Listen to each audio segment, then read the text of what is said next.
Initially, back in about 1995, 96, some of the deacons and leaders of the church across the street from us, Roosevelt Park Community Christian Reformed Church, they kind of looked around and looked at one another and said, we no longer look like our neighbors, we no longer speak the language of our neighbors, we don't understand the culture of our neighbors. What can we do to be more effective, to more effectively reach out and be the hands and feet of Christ in this neighborhood?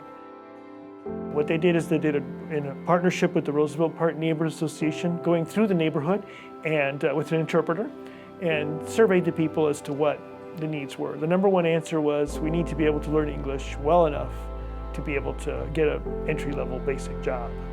The second most common answer was, we need a safe, supervised place for our children to go. Because after school, they're either on the streets, and getting involved with the gangs and who knows what. So based on those two answers, the number one and number two needs, they decided to establish a separate faith-based ecumenical organization and decided to call it Roosevelt Park Ministries.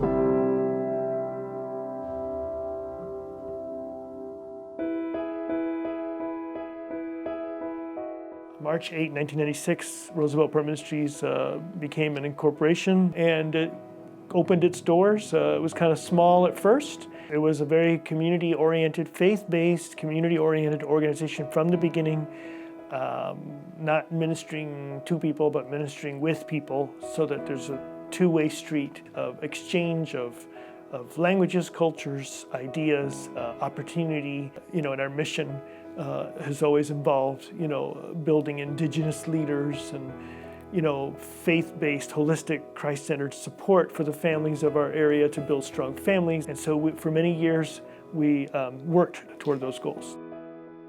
Roosevelt Park Ministries is here to serve the residents of the neighborhood on behalf of the needs that they have, not out of the needs that we want to express. We are able to provide services here at little or no cost. And understanding the socio-demographics and socioeconomic status of this neighborhood, it's vital for us to be here.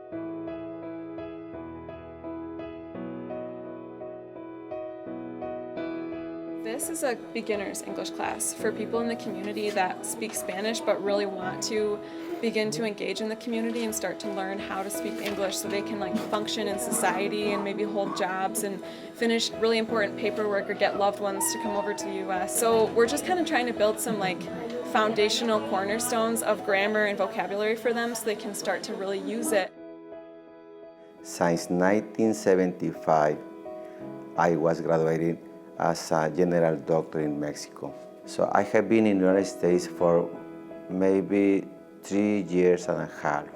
It's very hard, the life here for me, because as a doctor, I never work here because that my English is not good. And I read here that there are English class here. So I decided to come here for English class, and I have a very good teachers. Many of the people who have come here, even those who've arrived recently, are very important to our community because they want to learn English, they want to become American citizens, they want to be good citizens and work hard in our community. And it's important for us to give them every helping hand we can.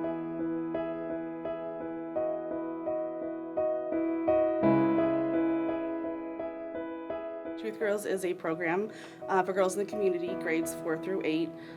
We are here to help them learn that God is there with their walk and what they go through on their daily lives. We feel that this neighborhood, being highly Hispanic, is sometimes a forgotten neighborhood.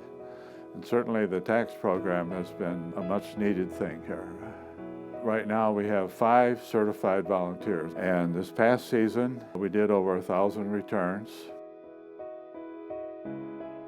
My co-director and I, we pray and we hope that these students understand that they will be a big impact in this world through varieties of job occupations that impact positively in our neighborhood here in Grand Rapids, as well as our state and our world.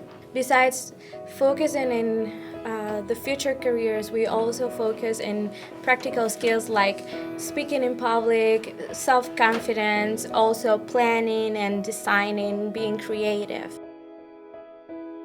Pine Rest and RPM partnered together to have me here about 3 days a week that offers Spanish-speaking counseling for no charge.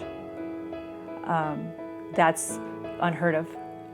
And that allows me to reach to a population that otherwise would be unreached due to financial reasons, due to the language, because I speak Spanish, cultural barriers as well, keeps us from maybe reaching out to them.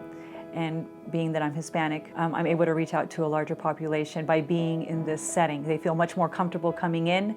They know that they're treated with honor and respect here and dignity. And it just kind of opens an opportunity that maybe in the past they wouldn't have considered as going to counseling, especially for the Hispanic community. But RPM has provided an opportunity for them to actually feel like it's accessible to them financially, and it also feels like a place that feels very familiar and very much at home for them. This is an organization, but to the residents in the neighborhood, it is a home. And we want to continue to drive that mission forward and drive that feeling of a family forward as we work to serve these people. I don't believe that RPM is an option. I believe it's a need. It's a necessity in the community. People that otherwise would not be reached if they were here. So we're reaching unreached people. And this is the door for that opportunity. Now is the time to be involved in RPM because it has come so far. It has developed a really grounded foundation for us to continue to build off of.